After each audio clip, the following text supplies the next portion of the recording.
Olá pessoal, Fábio Akita, e eu finalmente agora posso assumir que assistiram meus últimos 4 vídeos sobre introdução a redes e internet e eu posso começar a falar de coisas mais interessantes. Vocês já sabem como informação trafega na rede, como processos se ligam a portas, sockets e tudo mais. Então vamos falar rapidinho sobre alguns conceitos de segurança em rede. Só para esclarecer, o tema de hoje não é o geral de segurança, só algumas brincadeiras que eu acho interessante saber. A primeira parte da história vai envolver um pouco de programação web e um dos buracos de segurança mais comum. E na segunda parte eu vou mostrar alguns truques que dá para fazer com SSH em alguns cenários. A ideia não é ser um vídeo completo sobre segurança, só mencionar 2 aspectos que podem ser úteis. Eu já fiz um vídeo inicial de segurança e em episódios futuros talvez eu entre em mais detalhes, mas por hoje são coisas que programadores iniciantes ainda nem sabem que dá para fazer.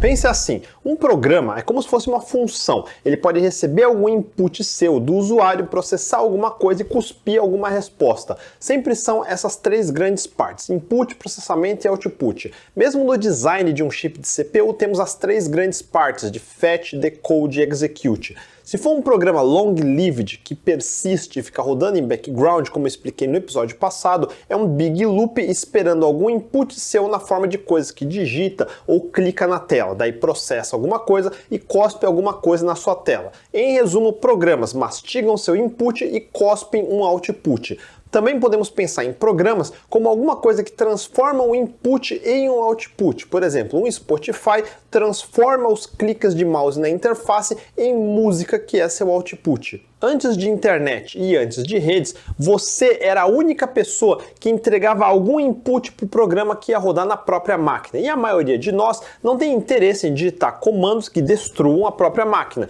Ninguém vai digitar sudo rm-rf barra e dar a senha. Esse meme é antigo, mas deve ter gente que ainda não sabe o que é isso. Sério, se você não sabe, vai assistir meu episódio de Ubuntu. Tudo que você manda sua máquina fazer é responsabilidade sua saber o que vai acontecer. Se não sabe, o Google tá aí para isso. Eu gosto de pensar nas minhas máquinas como extensões de mim. Da mesma forma que seu corpo vai estragar se só consumir um monte de refrigerante, doce e pizza, sua máquina também vai estragar se só sair dando copy e paste de comandos e rodando no terminal. Fast food é fast food. Mas o ponto que eu quero chegar é que, partindo da premissa que quem vai executar alguma coisa sabe o que está fazendo, os programas antigamente eram bem mais ingênuos, até porque não tinha tanto poder de processamento para fazer coisas consideradas supérfluas. Então o código sempre era o mais simples possível. Vamos pegar o exemplo de Hello World de Node.js que eu mostrei no episódio anterior e adicionar algumas coisas. Eu acho que foi no episódio de aprendizado na beira do cal que eu mencionei de um programinha besta que tem em Linux chamado calsay. Lembram? Você instala e no terminal executa assim, calsay hello, e ele cospe uma vaquinha desenhada com caracteres ASCII mais a sua mensagem. Aí nos primórdios da web, alguém poderia pensar: uia, seria legal eu ter esse calsay na web. E por que não? O meu Hello World do episódio passado é muito chato, só imprime a mesma mensagem. Eu quero que o usuário consiga fazer a vaca dizer qualquer mensagem. Todo mundo precisa ver a carinha da vaca para alegrar o dia. Eu quero poder digitar no navegador http://localhost 2.3000 message igual bom dia e ver a vaca me dar bom dia. Todo mundo precisa de um bom dia da vaca para começar bem o dia. A primeira coisa é conseguir pegar esse parâmetro de mensagem que vai na URL depois da interrogação. Em HTTP, a URL não serve só para passar o endereço do servidor, mas podem ir mais informações, como pares de chave e valor separado por e-comercial depois de uma interrogação. Todo mundo já deve ter visto isso, especialmente se já copiou e colou links de produtos em e-commerces como a Amazon, que notoriamente tem uns links sujos pra cacete. Para pegar esses parâmetros, primeiro eu vou importar a biblioteca URL para processar a URL. E lá embaixo, na função que recebe a estrutura de request, eu faço o parsing da URL para me devolver um objeto de query strings. Pronto, com isso eu tenho acesso àquele parâmetro que chamei de message no exemplo da URL. Agora eu quero conseguir executar o comando calsay que eu instalei no meu Linux. Para isso, todas as linguagens têm a capacidade de instanciar um novo processo filho, literalmente conseguem rodar outro programa. No caso do Node, eu carrego a biblioteca child process e pego o comando exec dele. Já expliquei sobre forks, processos e coisas assim nos episódios de concorrência e paralelismo e no vídeo de Ubuntu.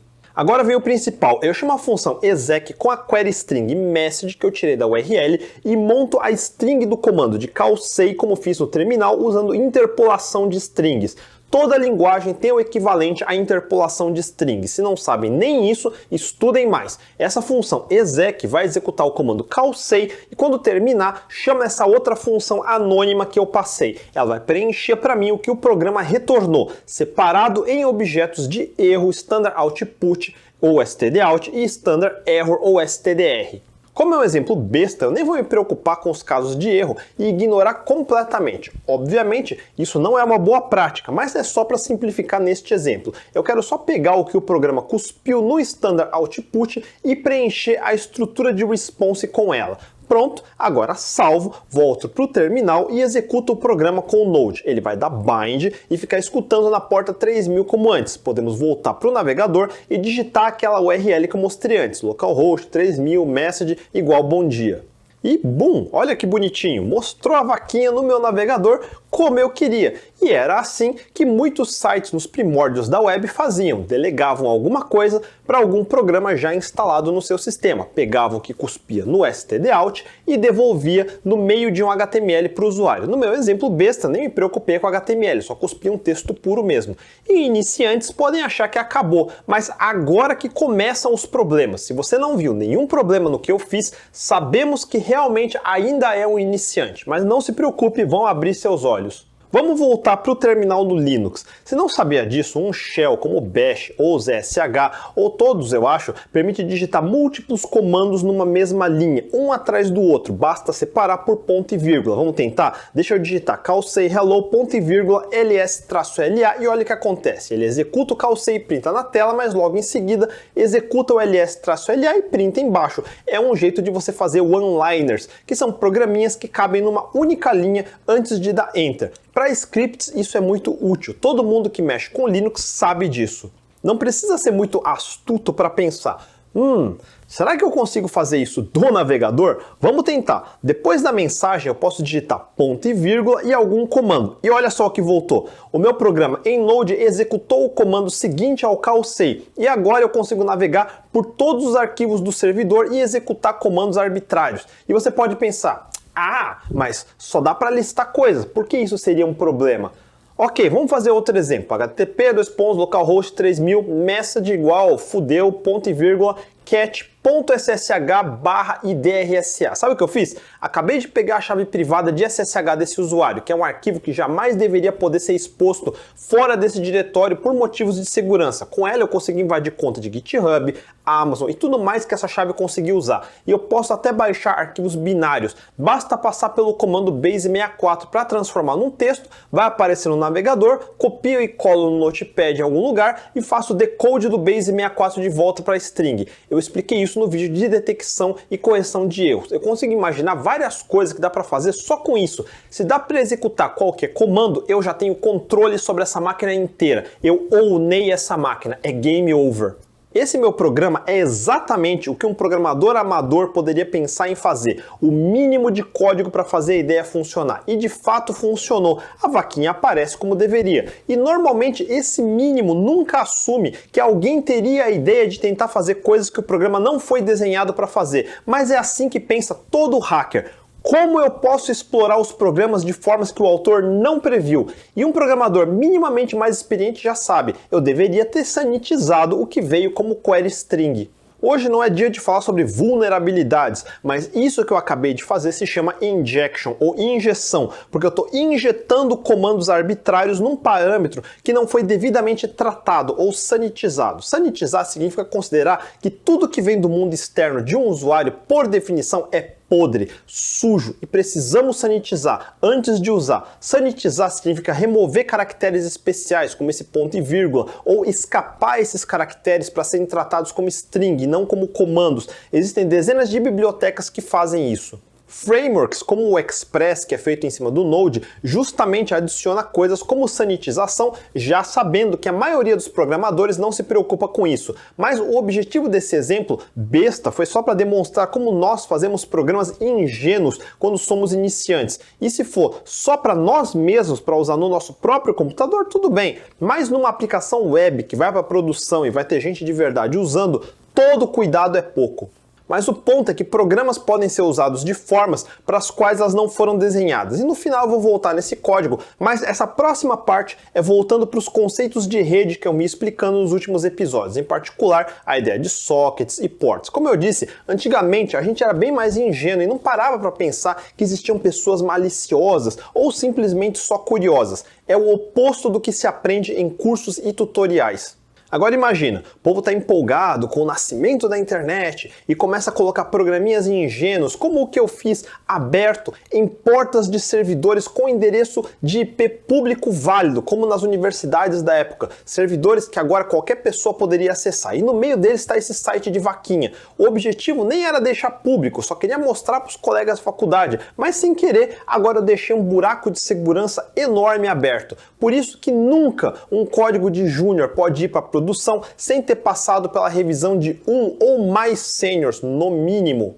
Existem várias formas de um administrador de sistemas bloquear essas tentativas de ataque, mesmo sem a colaboração do autor da vaquinha. Uma delas, e a mais comum, é criar políticas como, para estar na porta 80 ou 443, precisa ser um site feito por alguém de confiança da faculdade ou instituição. Sites feitos por alunos ou outras pessoas até podem rodar internamente em portas diferentes dentro do servidor do departamento, mas não vão ser expostos na internet pública. Todo mundo pode subir sites nesse servidor hipotético em portas como a 3000 que eu usei ou qualquer outra como 4000 ou 8080.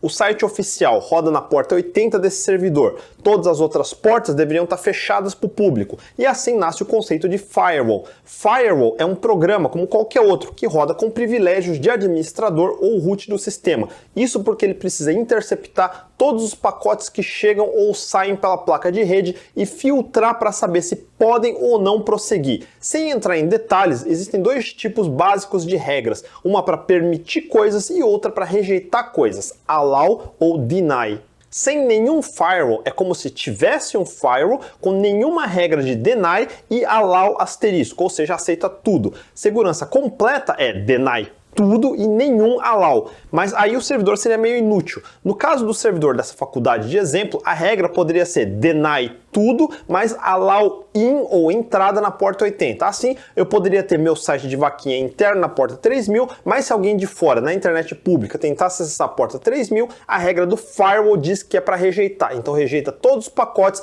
endereçados para 3000 e nunca chega no meu sitezinho. Mesmo numa rede interna de faculdade ou empresa, isso ainda não é suficiente, porque em segurança a gente suspeita de tudo e de todos, incluindo pessoas internas. De novo, não é porque eu acho que todo mundo tem más intenções, mas porque justamente as pessoas de boa intenção, que não enxergam mal nos outros, são as mais fáceis de enganar com coisas como malwares. Você nunca sabe se um aluno instalou um malware que veio por e-mail sem querer e agora no notebook dele tem um malware pendurado numa porta qualquer e vasculhando portas abertas. Por isso, os firewalls também bloqueiam que um notebook numa rede consiga tentar se conectar numa porta de outro notebook na mesma rede. Ele dá deny de todas as portas acima de 1024, por exemplo. Assim, mesmo se eu subir a vaquinha na porta 3000 da minha máquina, outro usuário na mesma rede não vai conseguir acessar, mesmo sabendo o meu endereço IP. O firewall vai bloquear. E é assim mesmo até hoje em muito ambiente corporativo. As regras costumam ser as mais fechadas possível para justamente evitar o acidente de alguém largar uma vaquinha dando bandeira e alguém malicioso se aproveitar disso.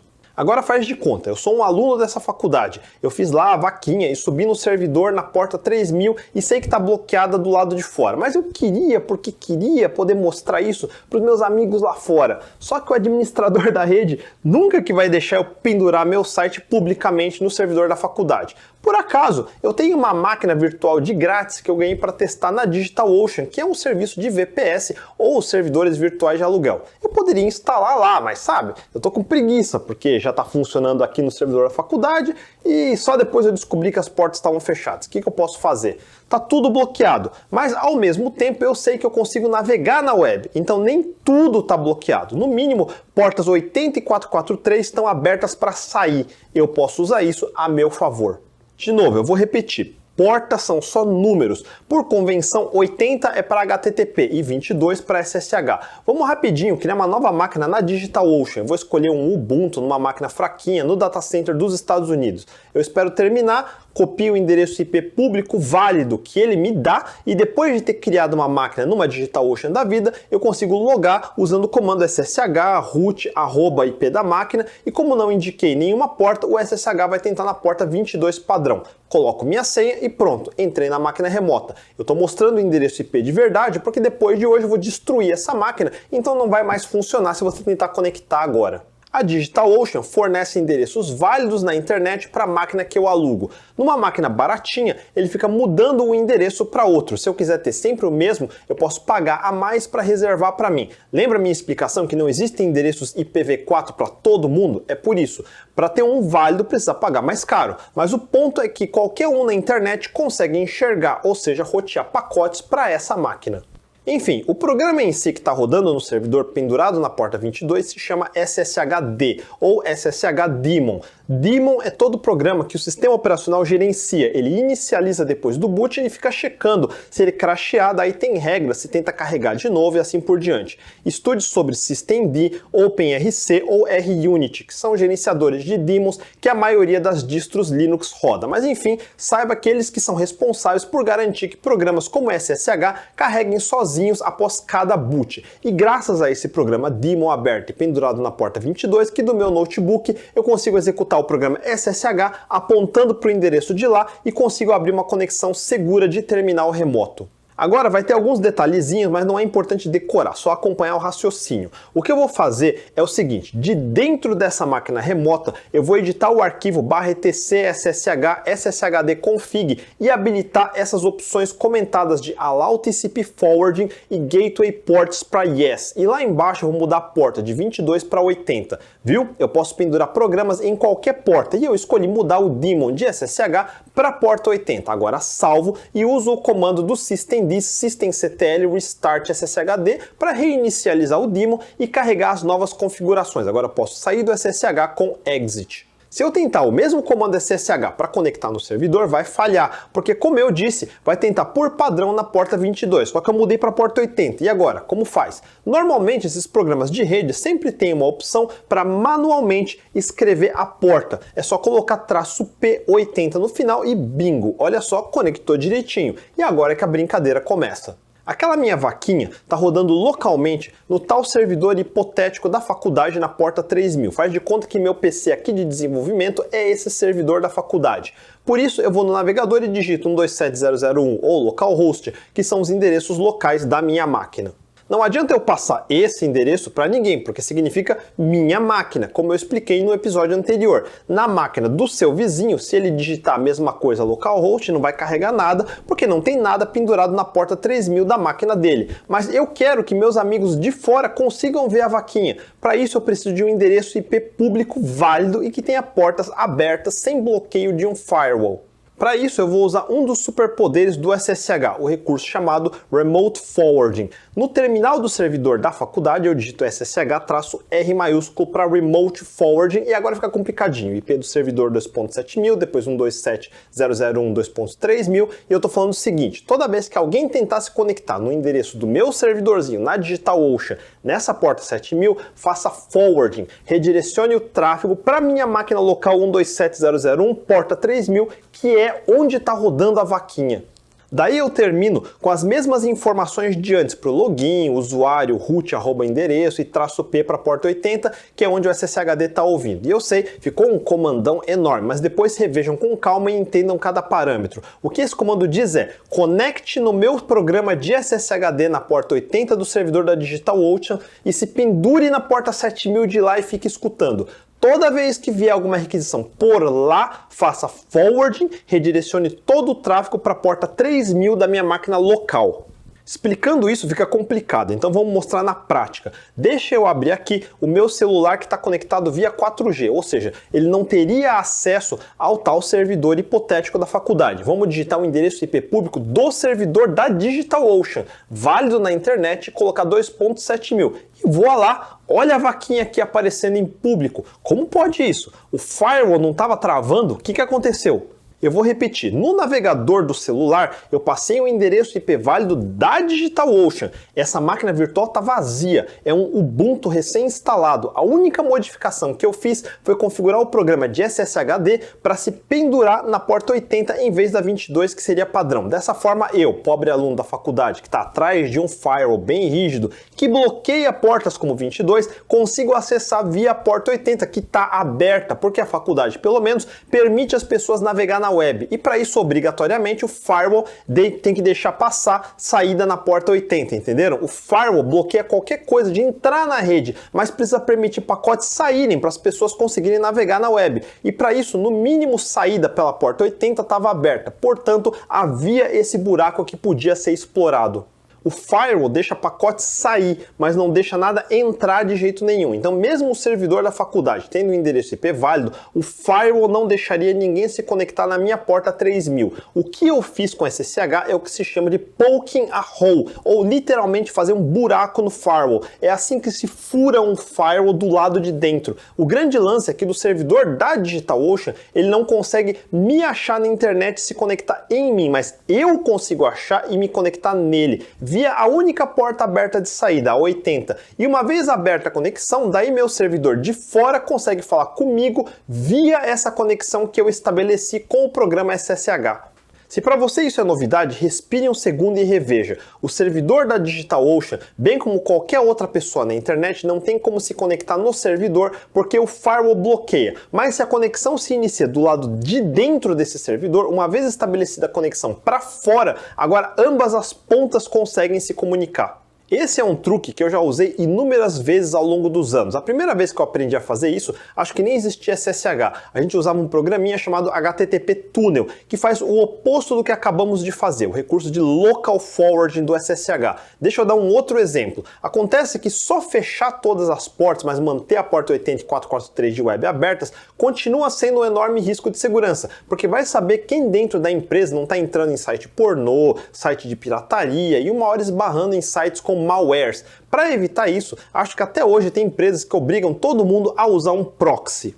Se você abrir um navegador recém-instalado numa empresa mais segura, não vai conseguir navegar para lugar nenhum. O administrador da rede da empresa vai te instruir a abrir a configuração de proxy do seu sistema operacional e colocar um endereço IP e uma porta que aponta para o programa de proxy. Isso pode ser no nível do sistema operacional ou nas configurações do navegador.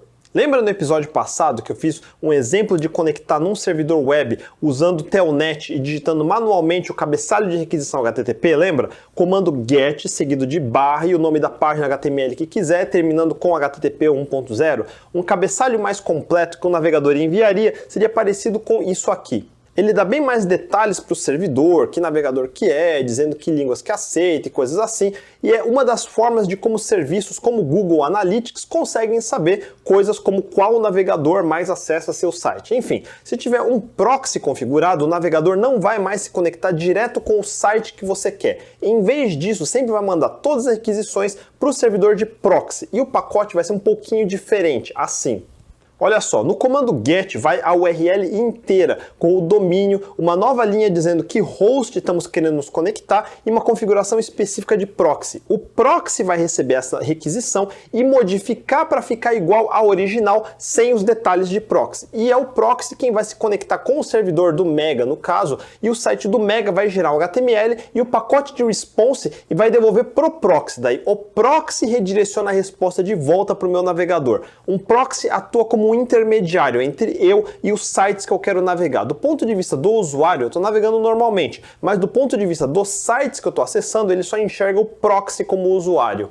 Mais ou menos o efeito é parecido com o que eu expliquei de NAT e CGNAT no terceiro episódio da minissérie. Internamente, temos o endereço IP 192.168 que não é válido na internet. Todo pacote passa pelo roteador do provedor e é convertido num endereço válido, que é o que os sites enxergam. Mas todo mundo atrás do NAT vai ser visto com o mesmo endereço IP. Para os sites é difícil dizer quem são os usuários só baseado nisso. Mesma coisa com proxy, só que restrito ao tráfego de web. Em vez de NAT, os pacotes passam pelo proxy e os sites só enxergam o endereço IP público da empresa sem saber com certeza os usuários atrás. A gente rastreia usuários com outros dados, como o cookie do navegador que tem o login de cada usuário. Outra hora eu explico sobre cookies, mas foi só para dizer que em termos de conceito, NAT e proxy têm resultados semelhantes do ponto de vista dos sites. A vantagem disso para a empresa é óbvia. Proxies têm filtros com whitelists e blacklists, meio como um firewall. Ele pode dizer o seguinte: ninguém pode navegar em nenhum site da internet, com exceção dos domínios que o administrador configurar na whitelist. Assim ele pode restringir em quais sites os funcionários podem navegar. Sites pornô e de entretenimento provavelmente estão na blacklist da empresa. E adivinha, se o administrador não tiver colocado stackoverflow.com, você se fudeu.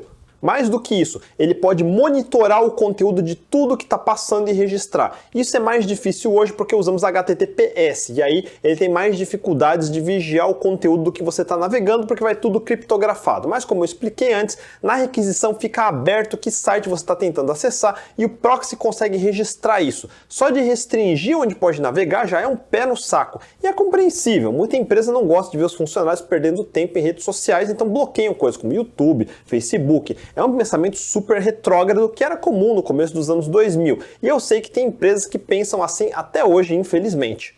Pois bem, no exemplo da faculdade eu dei um cenário hipotético onde o administrador fez um firewall que bloqueia a saída de pacotes para 100% das portas, com exceção das de web. Mas na prática acho que quase ninguém faz isso, seria muito pouco produtivo. Você acabaria bloqueando portas úteis, como as acima de 49.000 até 65.000, que servem para coisas como o Zoom e outros softwares de reunião online, ou mesmo portas como 25, 193, que são para clientes de e-mail. Mas as portas de web ficam fechadas e te obrigam a configurar proxy, então dessa vez não temos porta 80 de saída para trabalhar.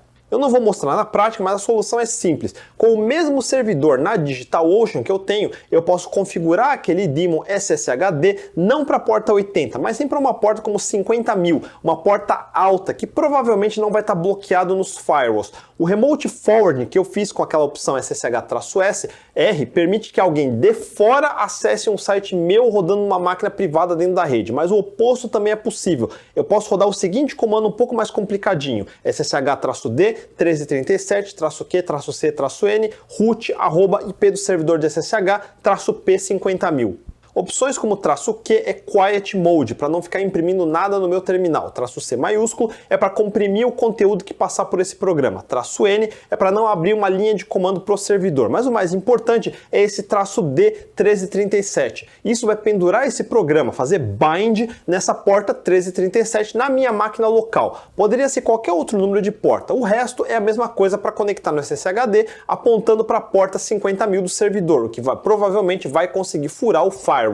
Agora, no meu sistema operacional ou direto no navegador, eu procuro a configuração de proxy de novo, mas em vez de colocar o endereço do proxy da empresa, eu coloco localhost e porta 1337 e pronto. Agora eu posso navegar normalmente por qualquer site que eu quiser, mesmo se a empresa achar que está me bloqueando. O que eu fiz foi criar um túnel via SSH que fica exposto como um serviço SOCKS 5, que é o protocolo de um proxy web, e pendurado na porta local 1337 da minha máquina. Eu fiz um proxy pessoal que recebe pacotes HTTP normalmente como um servidor web, só que ele dá forward, redireciona o tráfego para o meu servidor da DigitalOcean via esse túnel criptografado via SSH. O serviço SSHD de lá recebe os pacotes que vieram pelo túnel e navega usando a internet da DigitalOcean, que está toda aberta. O site que eu quis navegar devolve a resposta HTTP para o servidor e o SSHD redireciona o pacote de volta para mim pelo mesmo túnel. E assim eu burlo toda a tentativa de me restringir de navegar. Eu posso navegar onde eu quiser. Mesmo a saída da porta 80 da empresa estando fechada por firewall, mesmo sendo instruído a usar o servidor de proxy da empresa, eu criei o meu próprio servidor servidor de proxy saindo por uma porta alta que provavelmente está aberta no firewall e eu passei a navegar sem restrição nenhuma. Isso é um exemplo do que se chama de tunelamento. Mais uma curiosidade, antes, se eu fosse num site como What is my IP, ia mostrar o endereço IP do proxy da empresa. É a mesma coisa como no caso de CGNAT de provedor. Meu computador tem um endereço privado, tipo 192, 168 da vida, que não é válido para rotear na internet. Então, todo mundo da rede da empresa vai ter o mesmo endereço IP público, seja por causa de NAT, seja por causa de proxy. Agora, se eu navego via o túnel para o servidor da DigitalOcean, o que o site What is my IP vai ver é o endereço IP do servidor de lá. Não só isso, se ele tentar encontrar a posição geográfica desse IP, vai ver que está em Nova York, porque eu escolhi montar meu servidor no data center de Nova York. Como programador, é importante entender isso. Os dados de usuário que sua aplicação web recebe normalmente não representam o computador do usuário, porque a maioria está escondido em redes privadas de NAT ou atrás de proxy de empresas. De qualquer forma, com esse truque de tunelamento de SSH, significa que não só burlei as restrições da tal empresa hipotética, como agora eu posso assistir Netflix como se eu estivesse nos Estados Unidos,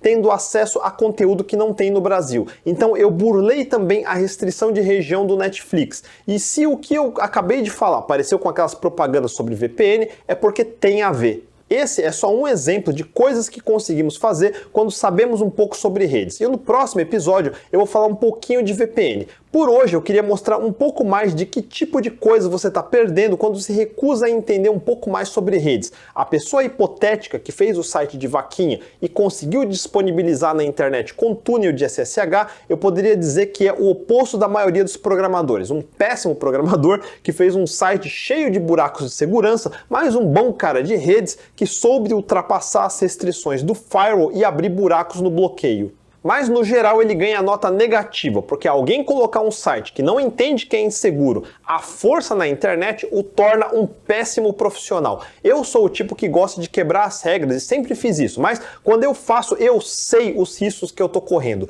Não seja esse cara irresponsável, aprenda de tudo um pouco e saiba onde pode ou não pode usar cada coisa. Por exemplo, lá no começo eu disse que faltou sanitizar a mensagem do usuário para impedir ele de tentar injetar comandos arbitrários para rodar no servidor. Como que faz isso? Antes de terminar o episódio, vamos pelo menos fazer isso. Existem dezenas de bibliotecas e frameworks como Express que já vem preparado para isso, mas nesse exemplo besta, vamos fazer a nossa própria função. Veja essa função sanitize. Ela recebe uma mensagem e passa por uma expressão regular, um regex. Se não conhecem regex, precisa estudar, é obrigatório saber. Essa expressão procura na mensagem tudo que não é letra minúscula, letra maiúscula ou números e com a função replace ele vai trocar por uma string vazia, ou seja, coisas como o ponto e vírgula vai ser substituído por string vazia. E agora lá embaixo eu passo a mensagem que eu peguei da URL por essa função e só depois concateno com o comando callsay. Vamos no terminal, rodar essa nova versão do programa e voltar para o navegador. Chamamos HTTP, localhost, interrogação, mensagem com ponto e vírgula e um comando como ls e olha só, ele não executa mais o comando porque eu quebrei a sintaxe. Se alguém achar esse site no ar e tentar executar comandos, não vai mais conseguir, porque só com letras e números não tem como concatenar outros comandos para executar e com isso bloqueamos todas as tentativas de injeção. Essa função não é a melhor, porque ela apaga todo o caractere especial, então eu não consigo usar pontuação nas mensagens. Isso é só um exemplo, tem jeitos melhores de fazer isso, mas foi só para mostrar como é o jeito mais simples e mais drástico de sanitizar. O recado é simples. Tudo que um usuário manda, seja como parâmetros na URL, seja como campos num formulário, tudo deve ser sempre considerado suspeito e deve passar por sanitização. Todo usuário é mau e malicioso até prova em contrário. É assim que devemos considerar todo mundo que acessa seu site. Todo mundo que vai usar seu programa vai tentar quebrar ele. Como programador, você tem que estar ciente disso. E é simples. Em algum lugar no seu programa, você permite o usuário enviar alguma informação. Essa informação é material radioativo. Trate ele como tal. Não tem a ver com o episódio, mas já que eu falei isso, vale outro aviso. Tem gente que fica paranoico demais e faz programação defensiva em excesso e sai colocando tratamento de parâmetros em todas as funções que faz. E tá errado. Toda função que é usada internamente não precisa sanitizar tudo toda hora. Só funções que explicitamente recebem dados vindos diretamente de um usuário que precisam disso. Cuidado para não sair dando copy-paste de sanitização em todo lugar que não precisa e ficar redundante. Ter cuidado não significa atirar para todo lado. Um bom programador usa sniper, mira e atira com precisão. Só um tiro e acerta o alvo. Quem atira para todo lado é claramente amador. Eu quis fazer esse episódio porque muita gente usa SSH para se conectar em servidor, mas não sabe o que o SSH realmente consegue fazer. E eu espero que isso tenha servido para mostrar que você usa ferramentas sem saber para que elas realmente servem. Interesse-se mais em explorar o que você usa no seu dia a dia. Se ficaram com dúvidas, mandem nos comentários abaixo. Se curtiram o vídeo, deixem o joinha, assinem o canal e não deixem de compartilhar o vídeo com seus amigos. A gente se vê, até mais! Da internet e eu posso aquele parâmetro que eu chamo query message quero eu só que era bem mais ingênuo.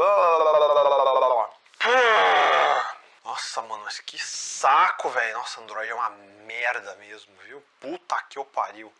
Puta bosta. Outra porta 80 sanitizar